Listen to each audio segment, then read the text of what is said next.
Hey everyone, this is Coach Isabel, and today's side hustle secret number 8 is something many moms need to hear.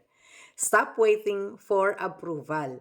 Alam mo yung minsan may gusto kang gawin, pero iniisip mo, anong sasabihin nila? Baka pagtawanan ako. Baka hindi nila magustuhan. Ate, kung sa love life nga, hindi mo kailangan ng approval ng kapitbahay para sumaya. Sa side hustle pa talaga.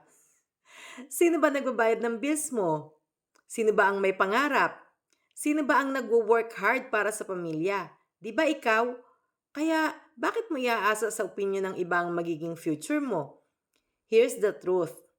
People will always have something to say. Pero ang resulta, ikaw ang makakakuha, hindi sila. And most of the time, yung mga nagko-comment, nagda-doubt at nagdi-disapprove, sila pa yung walang ginagawa para sa sariling buhay. Don't let them hold you back.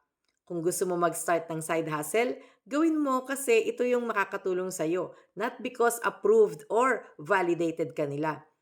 Your dreams need your permission, hindi sa kanila. This is Coach Isabel reminding you, stop asking for permission to level up. Your life, your dreams, your future. Ikaw ang may hawak niyan. Message me if you're ready to say yes to your own growth. Thank you.